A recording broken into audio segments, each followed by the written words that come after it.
আমার বন্ধু আর আমি এসেছিলাম। আমার বন্ধু চুল কাটছিল, তবে বন্ধুর এখান দিয়ে আসছে তো ব্লেডের ধরে না। আমি বলছি যে ব্লেডটা বুতা, ব্লেডটা পাল্টে নেন।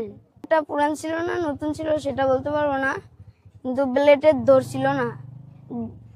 না ধরার কারণে আমি বলছি যে ব্লেডটা তেমন দান নাই, ব্লেডটা পাল্টে নেন। তাই জন্য বলে যে ব্লেডের দাঁড় আছে না না আছে দেখি, এই কথা বললে আমার পিছনে পুষ দেয়। পরে সে আমার পিছনে পুষ দিয়েছে। আমি সুস্থ বিচার চাই। যে সময় এই ঘটনাটা ঘটছে ওই টাইমে আমি আসার পরে দেখলাম যে এই অবস্থা। আমি ওরে ডাক্তারের কাছে পাঠাইলাম। পাঠানোর পরে যে সেলুনওয়ালা আছে ওই সেলুনওয়ালা এই জায়গায় দেখলাম যে একটা মক সৃষ্টি হওয়ার সম্ভাবনা আছে। আমি ওরে সেভ করার জন্য আমি এই জায়গায় ছিলাম। থাকার পরে আমাদের এলাকার ময়মুরব্বী যারা আছে সবাই আসছে। আসার পরে হ্যাঁ একটা সিদ্ধান্ত নিছে, এটা একটা সুস্থ সমাধান করে দিব আর কি। কালকে 4টা বাজে নলার বাড়ি হইলো দেশের বাড়ি, এই জায়গায় না, দেশের বাড়ি হইলো ব্রাহ্মণবাড়িয়া। হ্যাঁ, এই জায়গায় হয় কাজ করে। এই আমাদেরই এক শ্বশুর বাড়িতে ভাড়া থাকে, নাম হয়েছে জাফর চকিদার, ওনার বাসায় ভাড়া থাকে। আর ওই ওর শ্বশুর বাড়ি হইলো উত্তরতারা বনিয়া জলা বাজার। ওই জায়গায় বিয়ে করার এই সুবাদই আর কি এই জায়গায় আইসা আর কি এই জায়গায় কাজ করে। ওই করোনার পর থেকে আমাদের এই জায়গায় এই সেলুনের কাজ করে আর কি। শাস্তি হিসাবে যেটা হয় করছে এটা বহুত খারাপ কাজ করছে, এটার কোনো ইয়া নাই। দেখা গেছে এখন ময়মুরব্বী যতক্ষণ এলাকার গণ্যমান্য যারা আছে এরা যতক্ষণ আসছে আইসা একটা সিদ্ধান্ত নিছে, একটা সমাধানের লক্ষ্যে এরা বলছে। আমি ওইটার সাথে এক প্রদর্শন বলবো। এটা দেখা গেছে এলাকার গণ্যমান্য যারা আছে ওইটা আমি দেখার পরে যদি আমি অসন্তুষ্ট থাকি তাইলে আমি একটা আইনগতভাবে একটা ব্যবস্থা নেওয়ার চিন্তা ভাবনা পরবর্তীতে করবো। আশ্বাস হইলো কালকা বিকাল 4টা বাজে, আগামীকাল বিকাল 4টায় এটা বৈশাখ একটা সমাধানের লক্ষ্যে বসবে, বৈশাখ একটা ফয়সালা দিবে। আমার নাম হচ্ছে শাহজালাল মোল্লা। কাস্টমার চুল কাটতে আসছে, মানে এক কথা দুই কথা হয়েছে, তো কথার কারণে ভুল প্রান্তে যায় মনে করেন যে জিনিসটা, তো আমি আর জিনিসটা বুঝতে পারি নাই। তো আমি ভাবছি জিনিসটা সহজ, উল্টা হয়ে গেছে। তো এই বিষয়টা নিয়ে মানে যখন উল্টা হয়ে গেছে, উল্টা বলতে যেমন আমি কাজ করতেছি তো আমার কাছে তুই এমনি কাজ করিস না, এমনি কাজ কর, ওই বিষয়ে বলতেছে। তো বারবার বেটা আমি তো এমনি কাজ করতে কাজ জানো, তো ওই বিষয়টাই বলছে।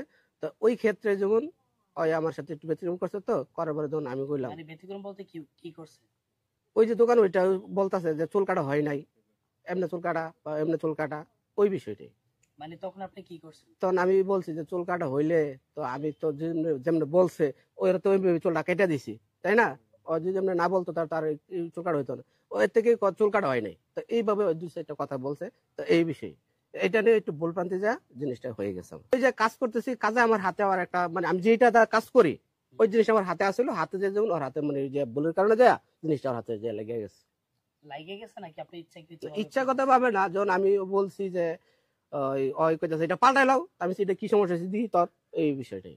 আচ্ছা, যার সাথে হচ্ছে ঘটনাটা ঘটছে তার নাম হচ্ছে ইয়াসিন, সে হচ্ছে আমার বন্ধুর শালা। আর আমি হচ্ছে সে হচ্ছে আগে চুল কেটে গেছে, বাড়িতে যাওয়ার পরে আমি এসে বসছি, আমি চেয়ারে বসছি, আমার চুল কাটতেছে। এই মুহূর্তে আর কি সে আসছে, এসে বলতেছে যে তার চুল কাটা হয় না, তার আম্মুরে নিয়ে আসছে যে চুল আবার নতুন করে কাটবো।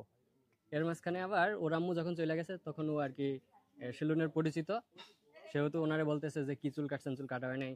আবার যখন হচ্ছে আমার এই যে সাইডগুলো কাটতেছে তখন বলতেছে যে এটা কি বিলেট নিছেন, এটাতে ধার নেই, এটা পাল্টান। মানে অনেকক্ষণ যাবতই তারা আর কি দুষ্টামি করতেছিল।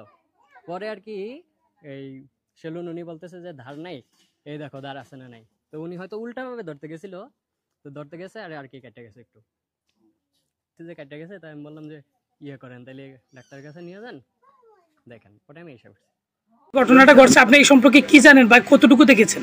যাই হয়েছে আমি বাড়ি থেকে আমি বাড়িতে খবর হয়ে আসছি, এসে দেখলাম যে লোকজনের ভিড় রাস্তায়। আমরা বৈশা ওর যেহেতু ওর বাড়ি ব্রাহ্মণবাড়িয়া, ওই যে পর্দানগর জামাই মানিদ্দি পর্দানগর, তো আমরা ওই পর্দানগর অপেক্ষায় পর্দানগর খবর দিয়েছি এক মাধ্যমে বৈশা আগামীকালকে 4টা বাজে বৈশা স্থানীয়ভাবে আলো এলাকার লোকজন যে এই হয়েছে ওনার গার্জিয়ান সহ বিকাল 4টা বাজে বৈশা আমরা একটা ফয়সালা দিব যাতে কোনো পক্ষই সন্তুষ্ট হয়।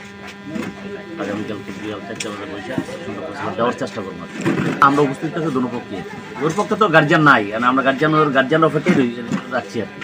এখন যে আহত হয়েছে ওনার গার্জিয়ান সহই তো আমরা, ওনার গার্জিয়ান এখন স্থানীয় আমরা যারা আছি সবাই আমরা এই একটা সুন্দর ফয়সালার জন্যই আগামীকাল বিকাল তো আর এটা আমরা বউরে আনছি এবং তার শ্বশুরবাড়ির লোকজনের সাথে কথা বলছি এবং যে বাড়িতে ভাড়া রয়েছে ভাড়া আছে ওই বাড়ির লোকজনের সাথে কথাবার্তা কন্ট্যাক্ট করি আমরা মোটামুটি একটা সিদ্ধান্ত নিই।